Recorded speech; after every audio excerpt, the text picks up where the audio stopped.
Hello दोस्तों, कैसे हैं आप सभी लोग। तो क्लास को कंटिन्यू करते हुए और क्लासेस आपको कैसी लग रही हैं कमेंट सेक्शन में ज़रूर बताएं। बाकी किसी भी क्वेरी के लिए, नोट्स के लिए आप लोग व्हाट्सअप कर सकते हैं। और जिन बच्चों ने अभी भी इस नंबर पर व्हाट्सअप कर सकते हैं। जिन बच्चों ने अभी भी टेलीग्राम ज्वाइन नहीं किया है, उसका लिंक डिस्क्रिप्शन में दे रखा है। आप लोग जाकर डाउनलोड तो कर ही लिया होगा, सॉरी, आप जाकर ज्वाइन कर लीजिए, ठीक है। उसमें अब तक के सारे all previous year question paper, जितने भी अब तक के ऑफलाइन के आपके प्रीवियस ईयर के पेपर हैं, चाहे वो फर्स्ट हो या सेकंड पेपर हो, ठीक है, सारे के सारे अपलोड कर दिए गए हैं। तो आप लोग वहाँ से जाकर डाउनलोड कर सकते हैं, ठीक है। बाकी क्वेश्चन नंबर 23 शुरू करते हैं। कहता है कि जीन पियाजे के संज्ञानात्मक विकास के सिद्धांत में पूर्व संक्रियात्मक अवस्था में मुख्य का विकास गुण क्या होता है, ठीक है। पूर्व संक्रियात्मक अवस्था में आपको बताना है कि किसका विकास होता है। बहुत ही प्यारा क्वेश्चन है आपका ये, ठीक है। कहता है कि परिकल्पित निगमात्मक, एक बार मैं सब चीज़ें लिख देता हूँ आपका, ठीक है। देखिए, पूर्व संक्रियात्मक अवस्था की जो एज होती है वो कितनी होती है, एक बार वो समझ लीजिए। ये होती है आपकी 2 से 7 वर्ष। कितनी होती है? 2 से 7 वर्ष, ठीक। अब इस अवस्था में क्या क्या विकसित होता है वो देख लेते हैं, ठीक है। देखो, यहाँ से लिख देता हूँ मैं। अहम केंद्रिकता आ जाता है, अहम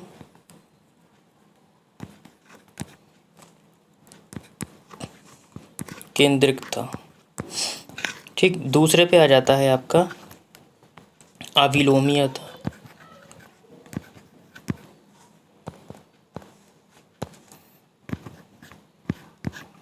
अविलोमीयता, ठीक। तीसरा इसमें गुण आता है आपका संरक्षण का अभाव, संरक्षण का अभाव। चौथा इसमें गुण आता है बेटा आपका, ये चौथा मैं इधर ले लेता हूँ, ठीक है, इधर ले लेता हूँ चौथा आता है आपका केंद्रीकरण,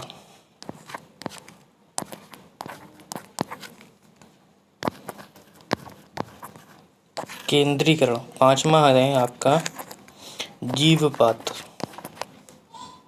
जीववाद। छठा है आपका गिनती, वर्णमाला,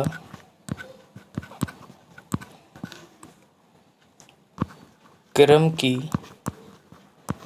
शुरुआत।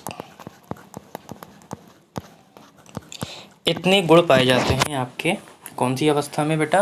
पूर्व संक्रियात्मक अवस्था में पाए जाते हैं। अब एक एक कर जानेंगे सारे शब्दों के बारे में, ठीक है। अहम केंद्रिकता का मतलब क्या होता है? अहम केंद्रिकता का मतलब होता है बेटा, अहम केंद्रिकता का मतलब होता है कि बच्चा केवल खुद के बारे में सोचता है, बच्चा केवल खुद के बारे में सोचता है। अविलोमीयता का मतलब क्या होता है? दूसरा है आपका अविलोमीयता। थ्योरी क्लासेस मैंने कराई थी इसकी अच्छे तरीके से, एक बार आप लोग जाकर प्लेलिस्ट में से सारी क्लासेस देख लीजिए, ठीक है। डीप में उसमें कराया गया है। अविलोमीयता का मतलब होता है बच्चे किसी बिंदु से आगे चले जाने के बाद लौट के वापस नहीं आ पाते हैं। जैसे मैंने बनाया टी, ठीक, और बच्चों को बताया, पूछा कि बताओ बेटा क्या है, उसने बताया कि सर ये टी है। मैंने क्या कर दिया, यहाँ से इसको वाह बना दिया। अब मैंने पूछा बताओ बेटा टी कहाँ गया, तो बच्चा लौट कर नहीं आ पाएगा। अब बच्चा कहेगा अरे सर अब तो वाह है, ये टी दिख ही नहीं रहा है। यानी कि बच्चा लौटकर वापस नहीं आ पा रहा है। जब लौटकर वापस नहीं आ पा रहा है इसे हम अविलोमीयता कहते हैं। और लौटकर वापस यदि आ जाता है, वो बता देता है कि सर टी अपनी जगह पर है अभी भी, तो इसे हम विलोमीयता कहते हैं। ये हमारा इससे अगली वाली स्टेज में आता है जिसे हम बोलते हैं मूर्त संक्रियात्मक अवस्था। संरक्षण का अभाव सेम ऐसे ही है, जब हम शुरुआती आकृति से किसी प्रकार का परिवर्तन कर देते हैं। जैसे हम आकृति में क्या परिवर्तन करते हैं, जैसे ये मेरी बूंद है, मैंने बच्चे से बोला बच्चा क्या है, बच्चे ने कहा कि सर ये क्या है, बूंद है। मैंने क्या करा, थोड़ा सा चेंज कर दिया, मैंने इसे क्या बना दिया, कमल बना दिया। अब मैंने पूछा बताओ बेटा बूंद कहाँ है, तो बच्चा शुरुआती आकृति भूल जाएगा, कहेगा सर अब तो हमें कमल नज़र आ रहा है। यानी कि वो वापस लौट कर नहीं आ पा रहा है। और जब वापस लौट कर नहीं आ पाएगा अपने मूल स्ट्रक्चर पर, तो इसे हम संरक्षण का अभाव कहते हैं। और यदि लौटकर वापस आ जाता है, बता सकता है कि हाँ सर बूंद अपनी जगह पर ही है, बूंद दिख रही है उसे, तो उसे हम कहते हैं संरक्षण, जो अगले स्टेज में पाया जाता है। केंद्रीकरण किसे कहते हैं? केंद्रीकरण का मतलब होता है बेटा कि किसी भी चीज़ को किसी भी वस्तु या घटना को सिर्फ एक या संकुचित तरीके से यानी कि एक ही तरीके से समझना या सोचना, उसे हम केंद्रीकरण कहते हैं। जीवपात किसे कहते हैं? जब बच्चा छोटा होता है अपने खिलौनों को क्या समझता है? जीवित समझता है। और इस अवस्था में क्या होता है बेटा कि गिनती वर्णमाला क्रम की क्या हो जाती है? शुरुआत हो जाती है। ठीक है, ये पॉइंट आपका क्लियर हो गया। इसको अगर आप डीप में समझना चाह रहे हैं तो आप लोग प्लेलिस्ट में से जाकर सारी क्लासेस देख सकते हैं। परिकल्पनात्मक निगमन पर पहला ऑप्शन है आपका बेटा कि काम नहीं कर रहा है। पहला ऑप्शन है परिकल्पित निगमनात्मक सोच, ये ऑप्शन नहीं होगा, ये हमारा आ जाता है अमूर्त संक्रियात्मक अवस्था में।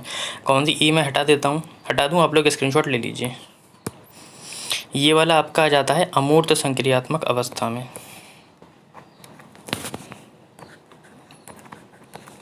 अमूर्त संक्रियात्मक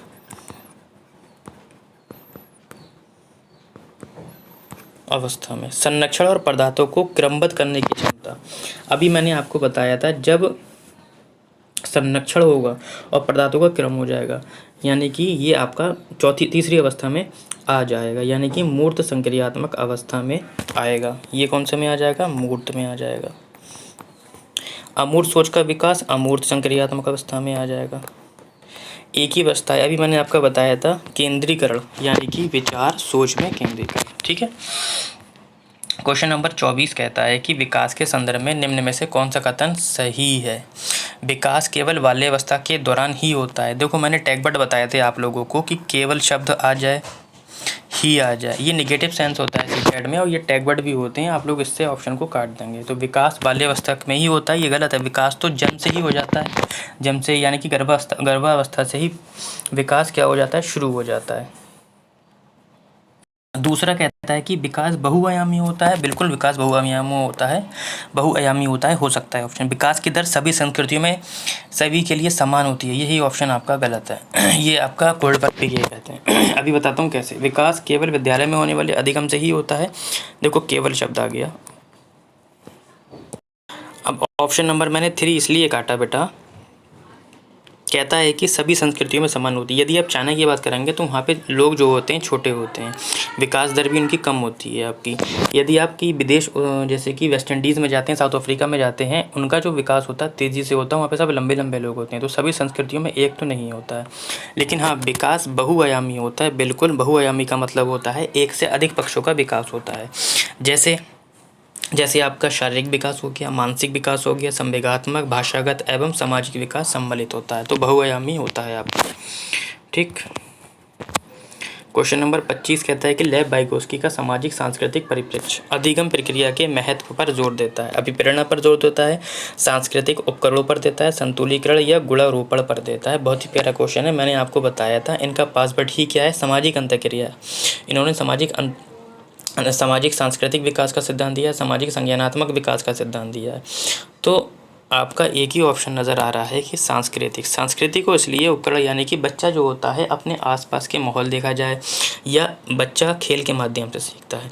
ठीक है, यानी कि इस सिद्धांत के अनुसार बालक का संज्ञानात्मक विकास एवं अंतर्वैयक्तिक सामाजिक परिस्थिति में संपन्न होता है। कौन सी? सामाजिक परिस्थिति में। तथा सामाजिक सांस्कृतिक परिप्रेक्ष्य अधिगम प्रक्रिया में सांस्कृतिक उपकरणों के महत्व पर क्या देता है? जोर देता है।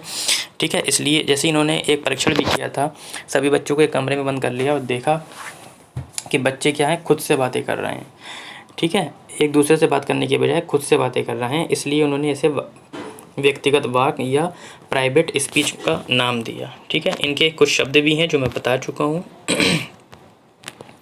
जीन पियाजे अपने संज्ञानात्मक विकास के सिद्धांत में संज्ञानात्मक संरचनाओं के रूप में वर्णित करते हैं। विकास का समीपस्थ क्षेत्र, देखो विकास का समीपस्थ क्षेत्र वाइगोत्स्की का शब्द है ये। ठीक है, ZPD बोलते हैं इसको इंग्लिश में, जोन ऑफ प्रॉक्सिमल। स्कीमा पियाजे का शब्द है, मनोवैज्ञानिक उपकरण नहीं है, उद्दीपक अनुक्रिया नहीं है। तो स्कीमा शब्द किसका है? आपका जीन पियाजे का शब्द है। अब स्कीमा होता क्या है, मैंने बहुत ही अच्छे से आपको बताया था। स्कीमा क्या होता है?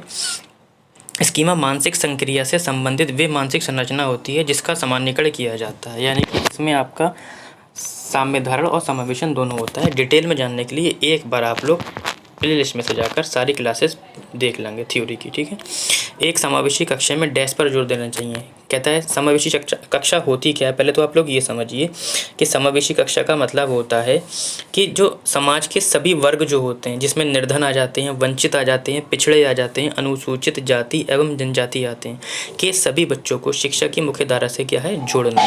क्या है, जोड़ना। और उन्हें क्या है, शिक्षा के यानी कि उन्हें शिक्षा के समान अवसर उपलब्ध कराना, ठीक, जिसमें कि कोई भी बच्चा वंचित न रह जाए। कह रहा है पहला ऑप्शन कि सामाजिक पहचान के आधार पर छात्रों में अलगाव करना। देखो मैंने बताया था कि बच्चों में कभी भी गलत टिप्पणी नहीं चलेगी, ना ही बच्चों को अलग करना है, किसी भी क्रम के किसी भी आधार पर अलग नहीं करना है। हर बच्चे के सामर्थ्य को अधिकतम करने के लिए अवसर प्रदान करना। बिल्कुल ऑप्शन नंबर आपका बी हो जाएगा, यानी कि 2 हो जाएगा। प्रदर्शन अभिमुखी के लिए केवल प्रदर्शन करने के लिए इस तरीके से नहीं किया जाएगा, ठीक है। क्वेश्चन नंबर 28, दिव्यांगजन अधिकार अधिनियम 2016 के अनुसार निम्न में से किस शब्दावली का प्रयोग उपयुक्त है। छात्र जिसे शारीरिक दिव्यांगता है, छात्र जिसका अशक्त शरीर है, मंदित छात्र या विकलांग छात्र। आपको बता दूं इंपॉर्टेंट क्वेश्चन है, TET, C TET, super TET, DSSB सभी के लिए, यानी कि टीचिंग एग्जाम जितने भी है सबके लिए क्वेश्चन कैसा है बेटा, इंपॉर्टेंट है, इसलिए हल्के में तो बिल्कुल मत लेना। कहता है कि जिन बच्चों को शारीरिक किसी भी तरीके की विकलांगता होती है उनके लिए विकलांग शब्द इस्तेमाल नहीं किया जाएगा। तो फिर क्या इस्तेमाल किया जाएगा, तो उनके लिए बेटा जी ऑप्शन नंबर 1, वे छात्र जिसे शारीरिक दिव्यांगता, तो दिव्यांगता का इस्तेमाल किया जाएगा किसी भी छात्र के लिए, उसे ये नहीं बोला जाएगा कि वो विकलांग है। पहली बात तो आपको इस तरीके से समझना है। क्वेश्चन नंबर 29, जन्म से किशोरावस्था तक बच्चों के विकास किस क्रम में होता है। तो यदि आप इसको देखेंगे तो आपको प्याजे वाला समझ में आता होगा। प्याजे की जो अवस्थाएं होती हैं, संवेदी पेशीय अवस्था, सबसे पहले कौन सी आता है, संवेदी पेशीय अवस्था। यहाँ पे एक अवस्था नहीं है जो मैं लिख देता हूँ, पूर्व संक्रियात्मक अवस्था।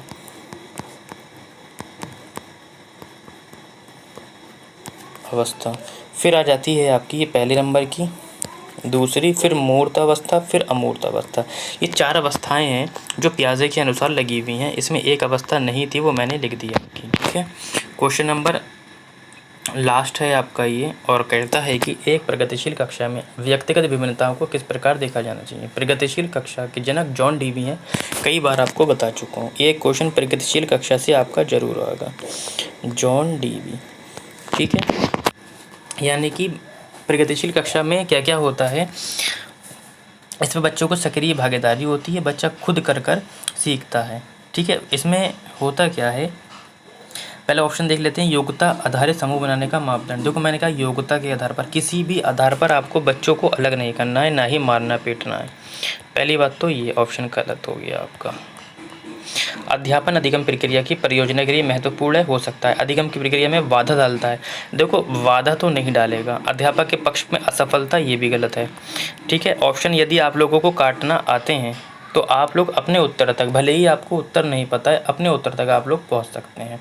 तो ऑप्शन को काटना सीखिए, कल से आपकी सारी क्लास हो जाएंगी, ठीक है। परेशान होने की ज़रूरत नहीं है। राहुल हमारा एक बच्चा है जो हमसे काफ़ी लंबे समय से जुड़ा हुआ है, बार बार मैसेज भी कर रहा है वो कमेंट में कि सर पूरी क्लासेस कराइए, तो कोशिश कर रहा था मैं, सारी क्लास हो गई हैं, तो कल से आपकी सारी प्रैक्टिस मिलेगी। वो बच्चा कह रहा था कि हिंदी और मैथ की सर चैप्टर वाइज के लिए बेटा इतना टाइम नहीं है, क्योंकि मैंने आपको CDP और EBS डिटेल में पढ़ाया है, और CDP में जो सिलेबस पढ़ाया है लगभग तीनों में अगर पेडागोजी की बात करूं तो सेम ही है, इसलिए ज़्यादा पढ़ने की ज़रूरत नहीं है। जो मैं प्रैक्टिस करा रहा हूं बस उसे पढ़ने की ज़रूरत है, ठीक है।